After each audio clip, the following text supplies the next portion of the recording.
Okay. Before we have our quiet time, let's all get on the same page. If you're reading from the Sparkly Book, it is page 453, a new section entitled Sin versus Error. It is the same new section in each of the editions. In the second edition, it is on page 402. In the first edition, it is on page 374. In the JCIM, it is page 189. And if you're reading from the CIMS edition, it is page 381. Sin versus error. Okay. Let's take a few moments to be quiet together.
Good evening,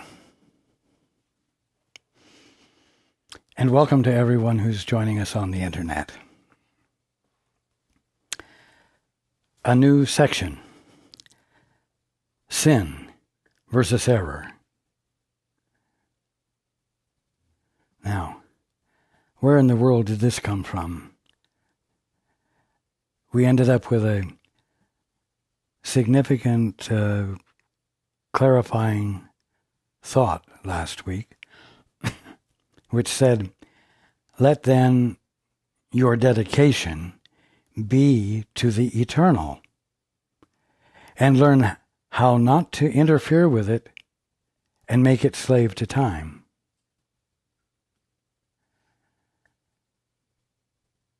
For what you think you do to the eternal, you do to you, whom God created as his Son, is slave to nothing, being Lord of all, along with his Creator. You can enslave a body, but an idea is free, incapable of being kept in prison, or limited in any way, except by the mind that thought it.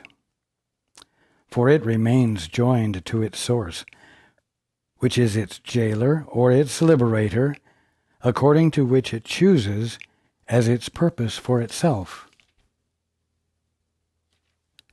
Now,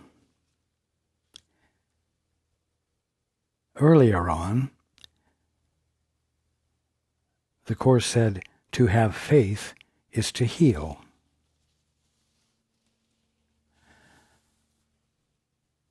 And then we proceeded to find beautiful expressions about how through the practice of faith, healing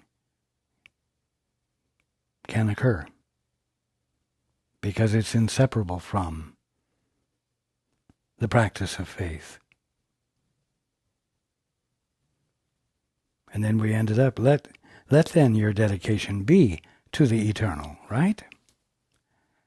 Now, it's like out of the blue, sin versus error. But we have had an interesting time, have we not, with words and new meanings? We've talked about thinking and listening. And the fact that the two, you could say, stand on either side of a chasm. They really are not linked in any way. Then, we talked about faith and faithlessness. And again, the two stand on either side of a chasm. They do not relate to each other. And we found that faith is not something you express, but rather faith is something you give. You give your attention to the Father, inquiring to know what the truth is, or to the Holy Spirit, desiring to know what the truth is. And then you shut up, and you listen, you see, thinking and listening. You listen, and you let yourself be infilled, and you determine, we will say, to listen without interference until you hear, because the point is to hear. And when you hear, you find yourself filled with understanding and with faith that is a gift from God. Faith is not something you practice, it's something you stand in receipt of. You see?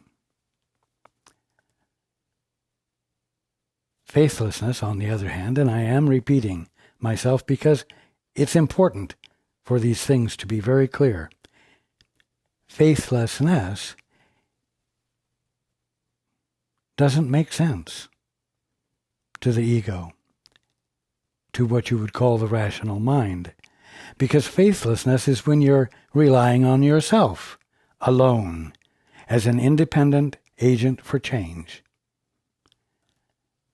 It seems like it's an action of faith because you're bringing your faith to bear upon the situation. But because you are behaving unequivocally as an orphan when you're not, because you are relying entirely upon yourself without desiring to know of your source, of the Father, of God, what the truth is, you, as we said, put yourself in the position of misunderstanding everything.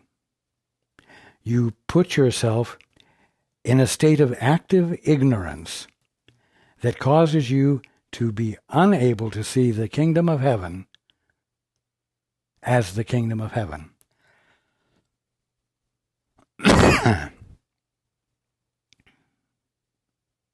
And instead,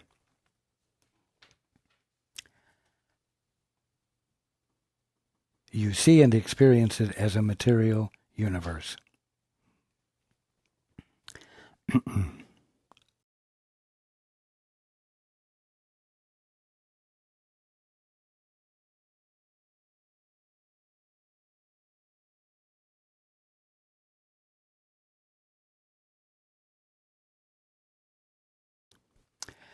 In other words, faith and faithlessness are not equal. They do stand on either side of a chasm of an actual, unchangeable separation. And they determine how you are going to experience reality, truly or falsely. It makes all the difference in the world, because the kingdom of heaven, harmony, embodies and expresses life alone, and the other expresses sin, sickness, death, and all of the other negatives of the human condition.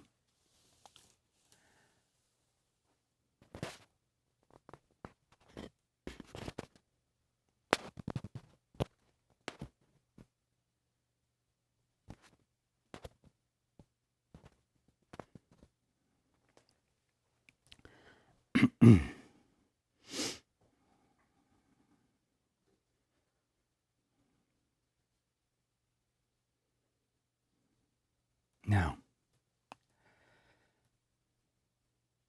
after listening to what we discussed last week, one might think that all one has to do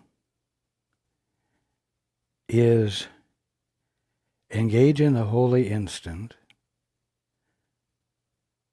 turn your attention to the Father, be determined to be attentive until you are able to let the Father's response register with you. And then,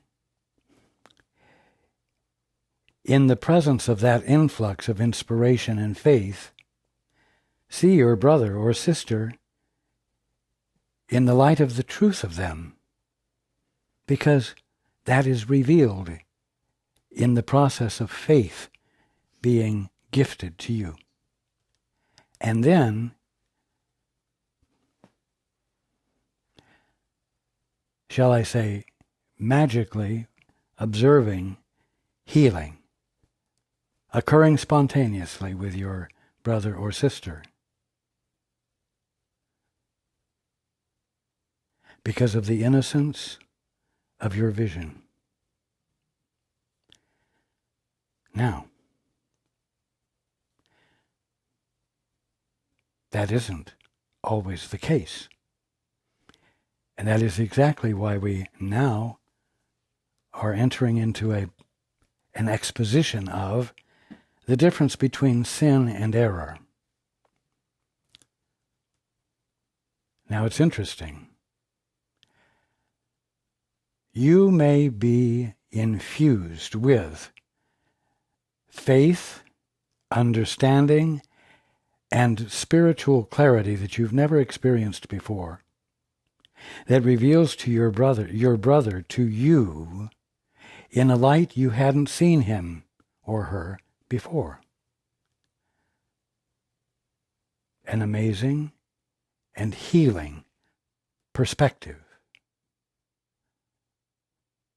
When that happens, as I've said, your behavior immediately changes, because you can't help but relate to your brother in the context of this new clarity which you're experiencing.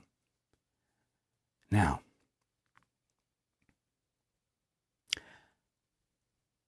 if there is a call for correction, and you have seen it, and you have let yourself be filled with faith and understanding, two things will happen. Either there will be spontaneous healing, or there will not.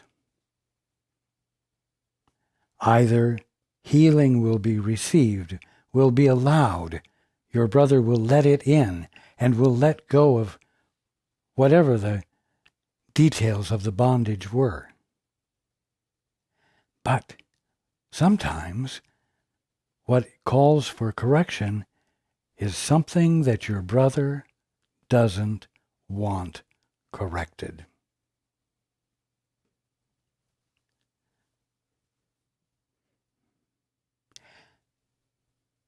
And it's important for you to understand this so you don't feel as though what I'm sharing is baseless and false, or that you have somehow not practiced the holy instant well, that it must be your fault. In fact, if you are dealing with someone who is also a student of the Course and understands about the holy instant, and understands, we'll say, from their perspective what we read last week, they might be inclined to say, there is nothing going on with me that needs correcting. It is your perspective that is false, and you are projecting it on me.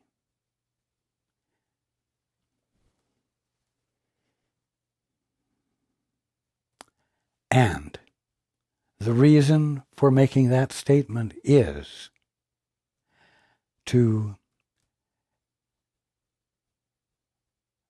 delay engaging in the correction that does indeed need to be made.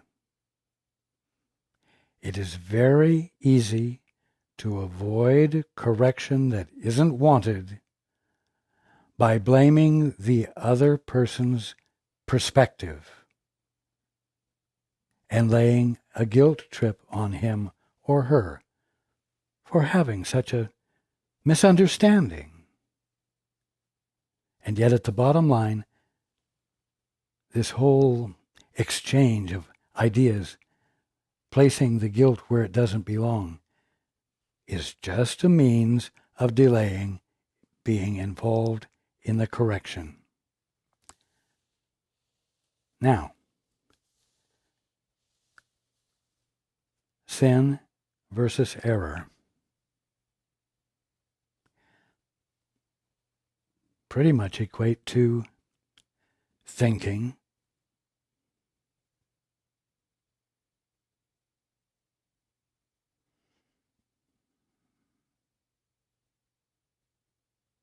and I'm going to say listening. It pretty much equates to faith and faithlessness.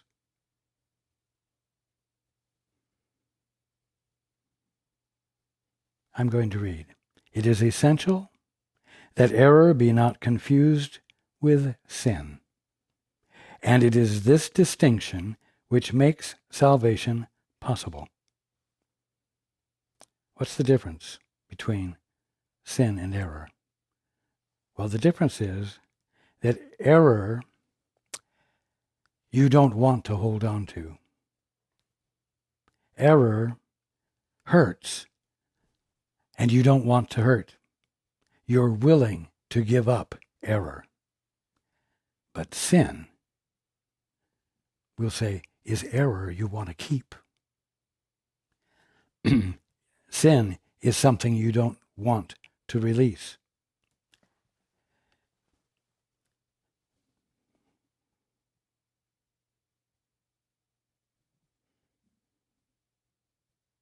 It's very simple.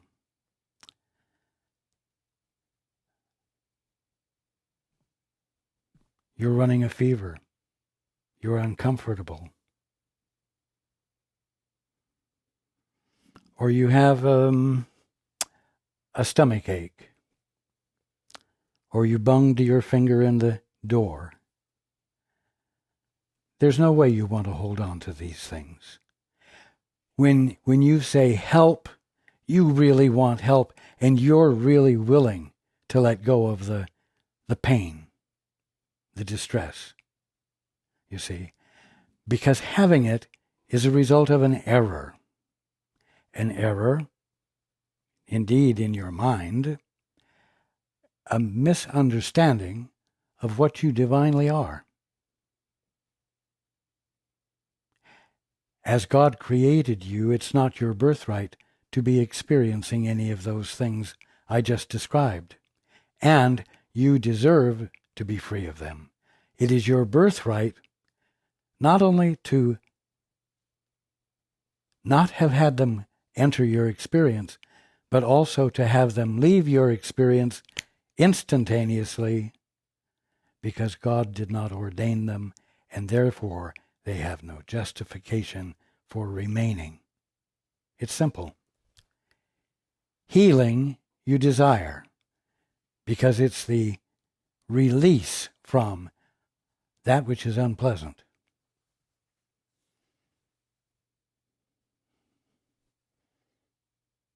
And so, when you stop thinking, which is what results in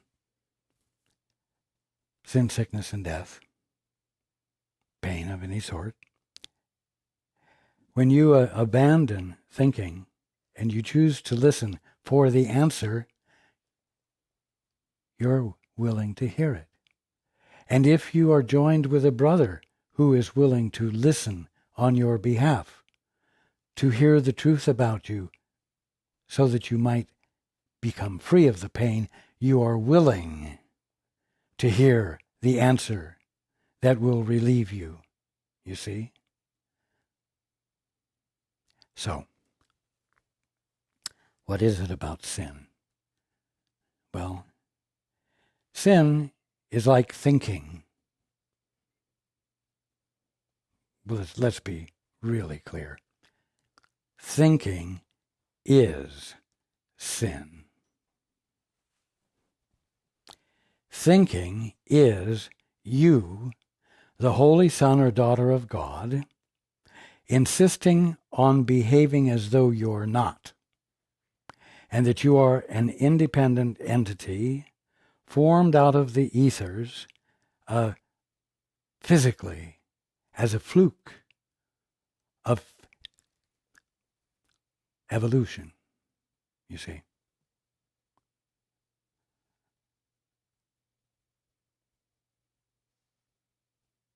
That thinking creates a misinterpretation and a distorted experience of the kingdom of heaven. Now, how did sin come about? Because it's really simply one thing. It isn't all the complexities of sinfulness that you can talk about.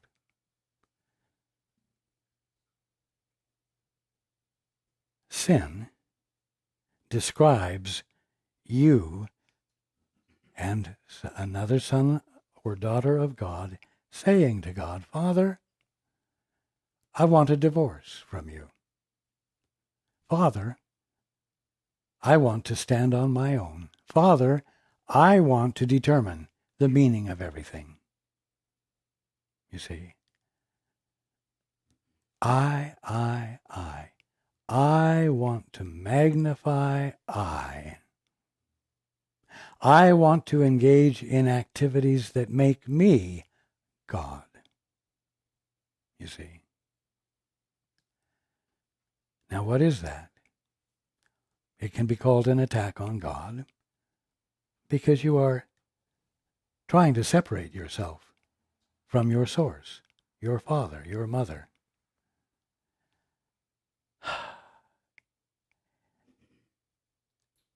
It's you trying to create a new origin of yourself. Get it?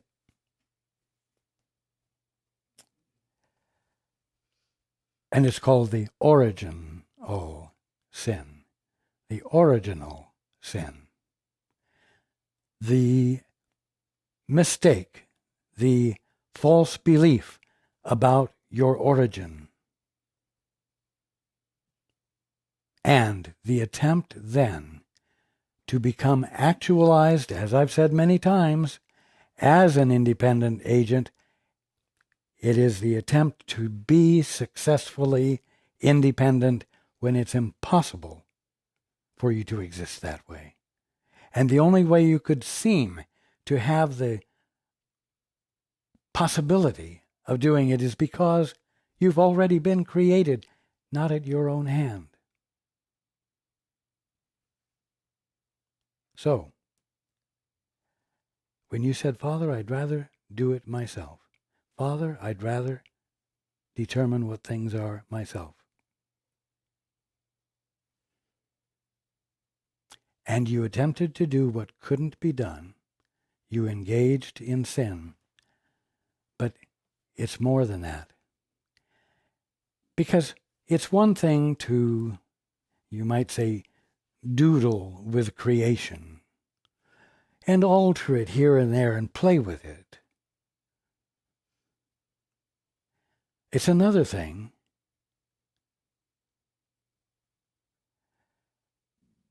to do it with gusto, to do it with commitment.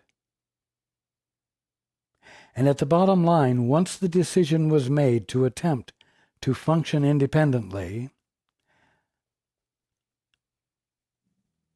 what you would call the power of your being, which is really emotion, rose up with a commitment to succeed at doing the impossible. That commitment to succeed at doing the impossible is the original and real meaning of addiction. Heck, you can be addicted to a lot of little things. You can be addicted to heroin. You can be addicted to pot. Or you can be addicted to jujubes. It doesn't have to be something horrible. You could be addicted to collecting butterflies. But the point is that you do it with an obsession. And all of these lesser forms of addiction really reflect the only addiction there is, which is, at the bottom line, to not wake up, to not be the son or daughter of God that you are.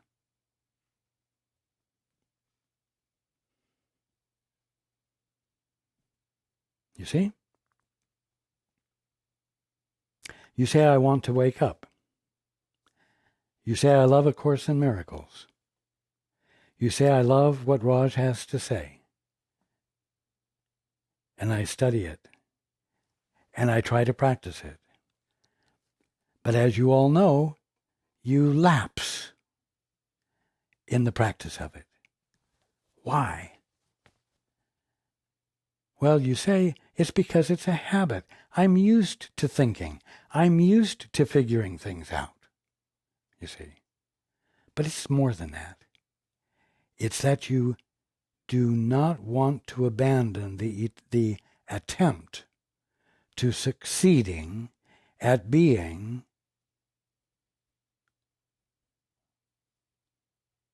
fatherless, motherless, independent, autonomous. You're addicted to it. That's why you lapse. You really value it more.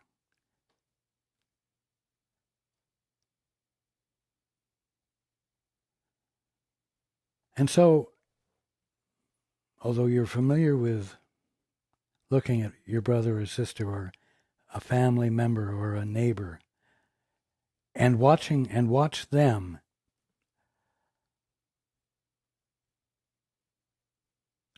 disallow correction,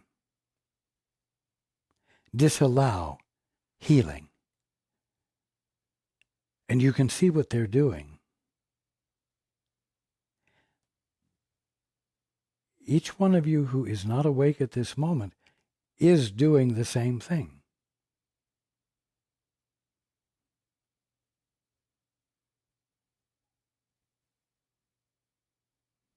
It's interesting that that's all the meaning there is to the word sin. the attempt to accomplish something that is impossible obsessively.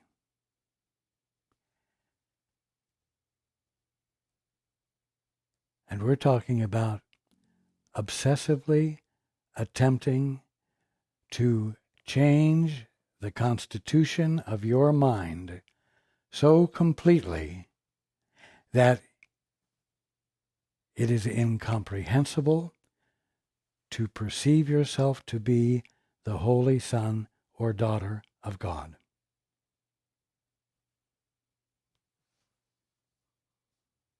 So, it is essential that error be not confused with sin, and it is this distinction which makes salvation possible.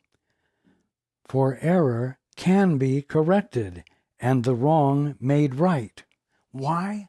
Because that's what you want. You don't want to hurt. You don't want to hold on to errors because you're not using them to make something important out of yourself. You're not using them as building blocks to create a selfhood that has incredible control and power.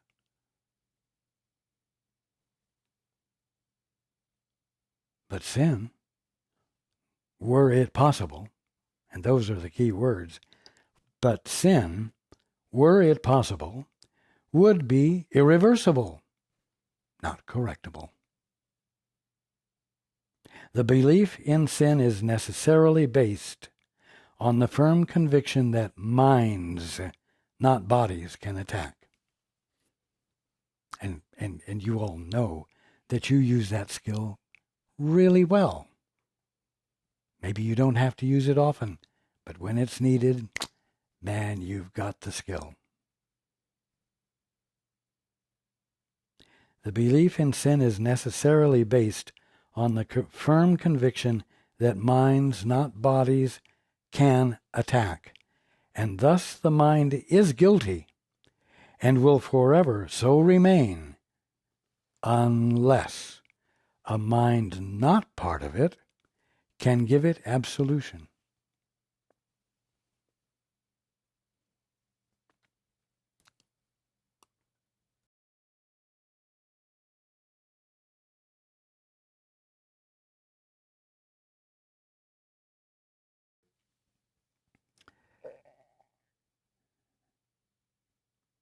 Actually,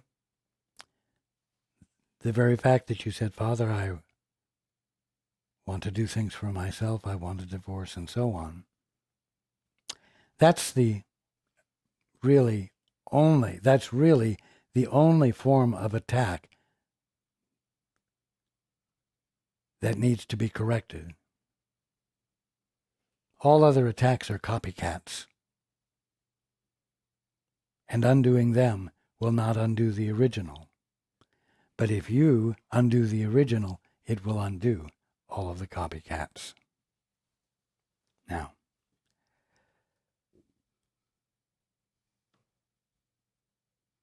thus the mind is guilty and will forever so remain, unless a mind not part of it can give it absolution. The mind not part of it that can give it absolution is the Holy Spirit.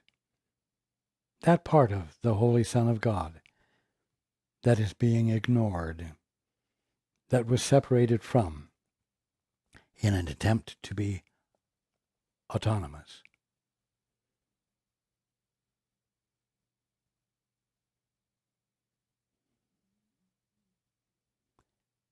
And its function is to undo the divorce. Its function is to reinstate your sanity. Its function is to heal your mind by making it clear to you that this sin has never been a sin. What has happened is not irreversible because it is only an error. And I promise you that once you see that all it is an error, you will want to let go of it, just as though it were appendicitis or a badly stubbed toe.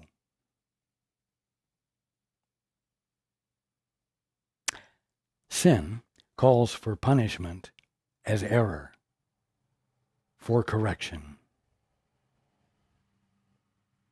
Sin calls for punishment as error calls for correction.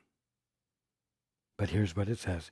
Sin calls for punishment as error for correction. And the belief that punishment is correction is clearly insane.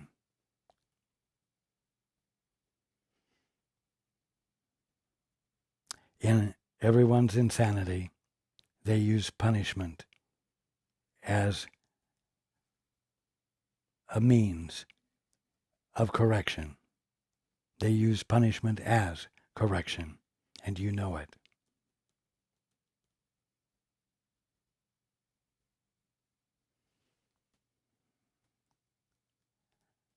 But it can only seem to be valid when you think that sin is real,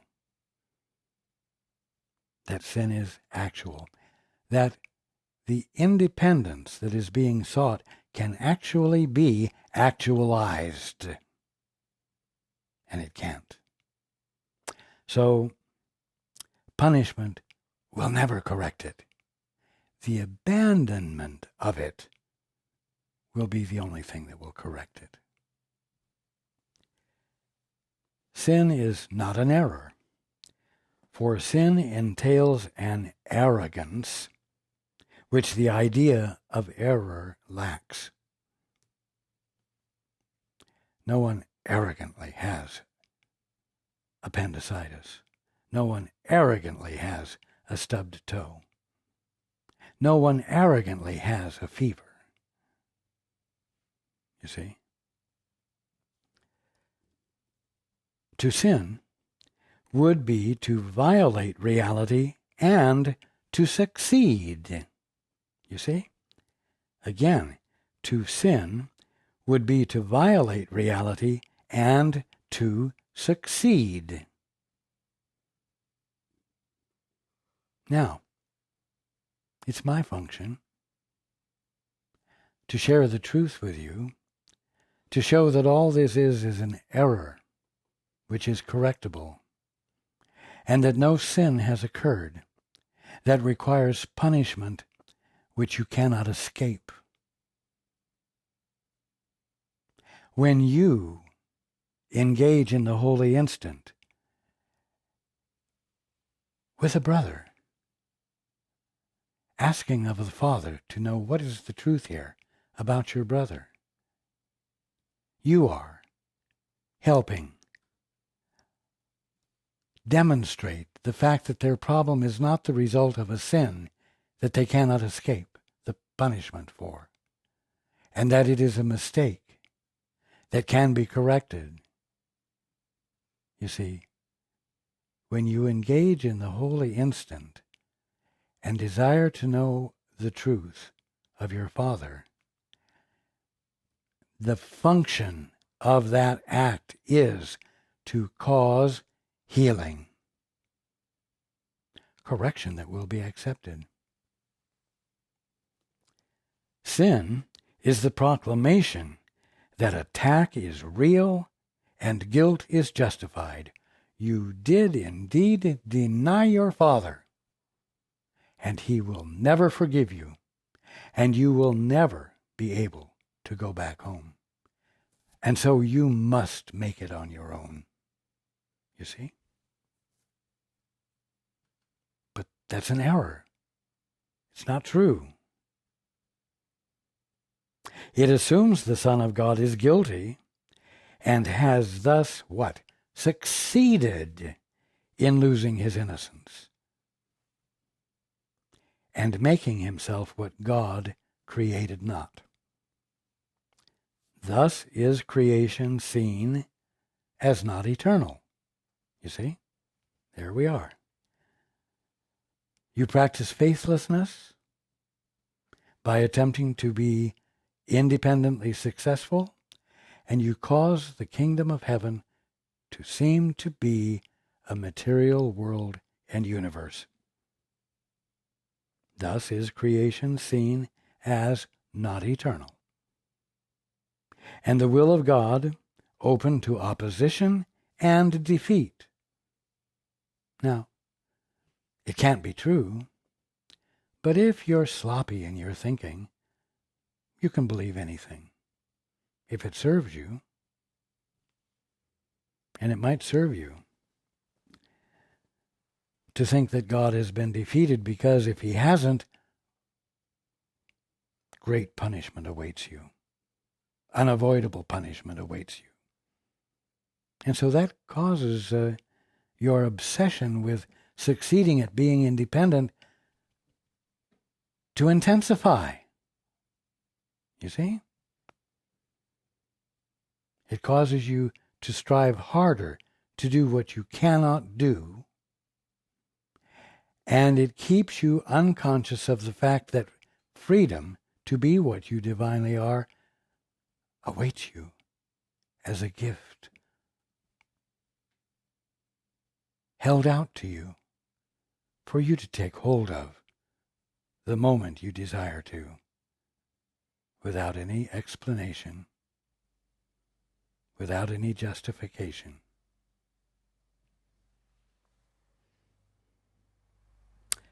Sin is the grand illusion underlying all the ego's grandiosity, for by it God himself is changed and rendered incomplete. Not true, but if you're going to think on your own, if you're going to practice faithlessness, you are going to have a dark, mean-spirited, harsh experience of the kingdom of heaven and of being the son or daughter of God, simply because you are committed to not believe that you're the son or daughter of God in the middle of the kingdom of heaven. That's why it's sin. You're committed to an illusion. Committed, obsessed. It's very, very strong commitment.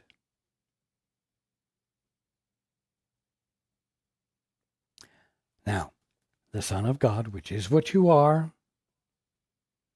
can be mistaken. He can deceive himself. He can even turn the power of his mind against himself. But he cannot sin.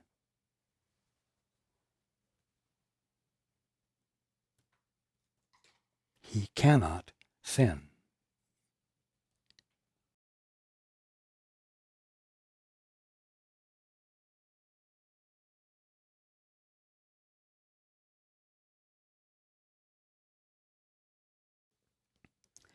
There is nothing you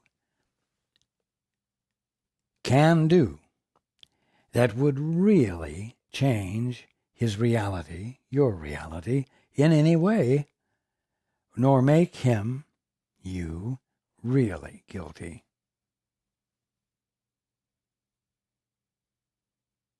Now, that statement will overjoy the one who doesn't want to change. There is nothing you can do that would really change your reality in any way, nor make you really guilty. Glory, hallelujah! I have justification for delaying the correction of my mistake. I can hold on to what I love longer. But there is nothing he can do that would really change his reality in any way, nor make him really guilty.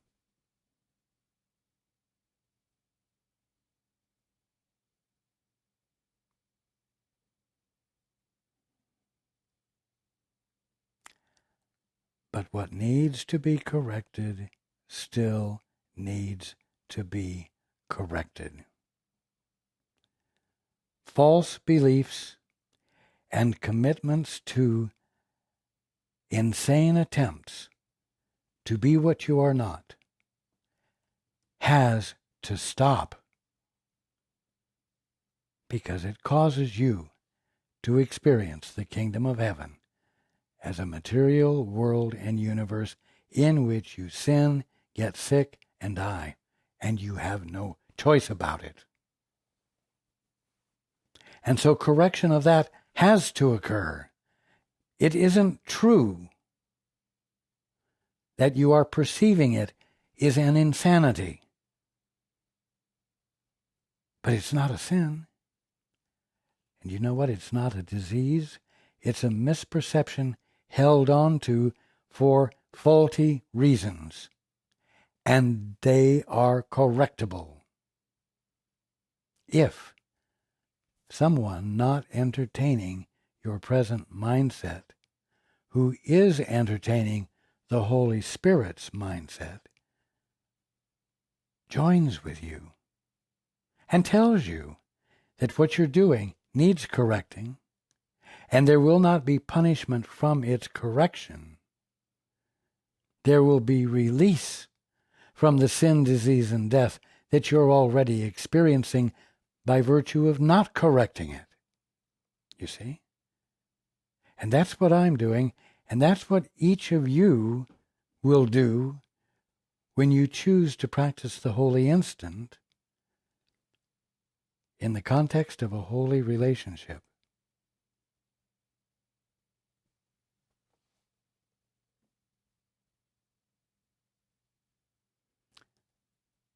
Again, there is nothing he can do that would really change his reality in any way, nor make him really guilty. That is what sin would do, for such is its purpose. Yet, for all the wild insanity inherent in the whole idea of sin, it is impossible.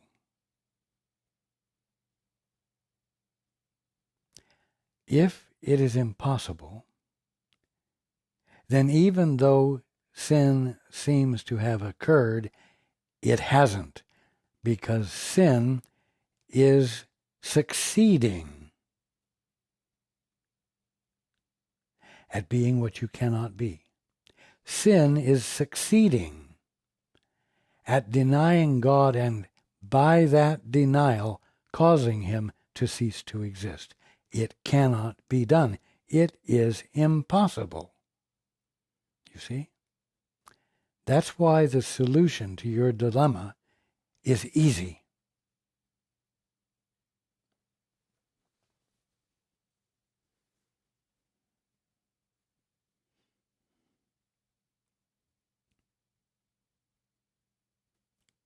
For the wages of sin is death. That happens to be true. The wages of sin is death. It's inescapable. And how can the immortal die? You see, so it's not possible. For the wages of sin is death, and how can the immortal die? You see, it's irrational. It's meaningless.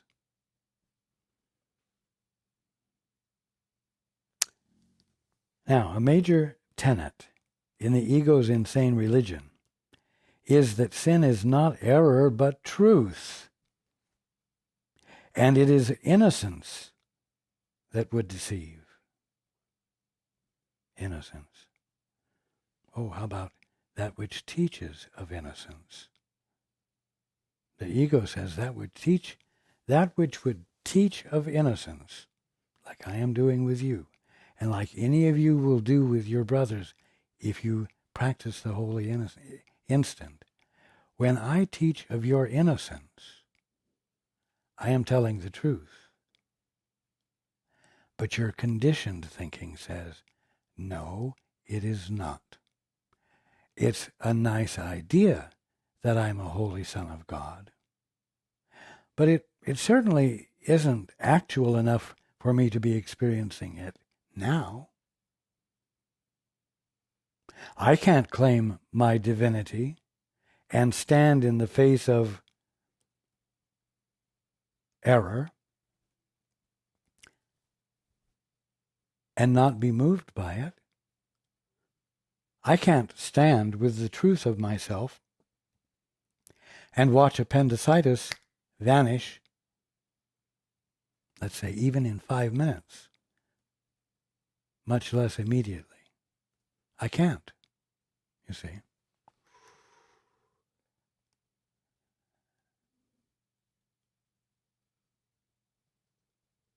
So when I tell you these things, and I base it on your innocence, and I teach you of your innocence, it's all turned into a lie, or something true in the sweet by and by, but not now. And so it's denied, and you must continue to suffer. Or you must assume that it's going to be extremely difficult to demonstrate your holiness, you see. And so your faithlessness, in the sense of not actually engaging in the two-step and the holy instant, occurs. You refrain from practicing the two-step with follow-through. And I am here to tell you, engage in it with follow-through, because there is nothing binding you. You have not sinned. You have not become what you cannot be. And although you've imagined that you've gotten a divorce from your father,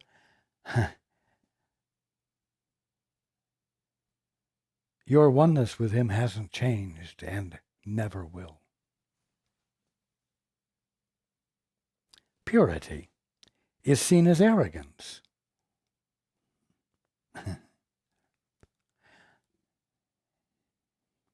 A poor substitute for the arrogance of being a mean old bastard who can get anything done through force and manipulation because one is so excellent at being a mean old bastard, you see. That kind of arrogance is quite acceptable. And the better you get at being a mean old bastard with a certain amount of finesse, the more powerful you become. And of course, the less likely you are going to want to listen to what I'm saying when I say, stop. The correction of the problem, the way to move out of the path of sin, sickness, and death and mortality, is to stop thinking and to start listening, to join with the Father, your Father, who happens to be God, you holy Son of God. I'm telling you the truth about you. But you're not going to want to listen to that because you have this great commitment to still attempting to succeed at the impossible. So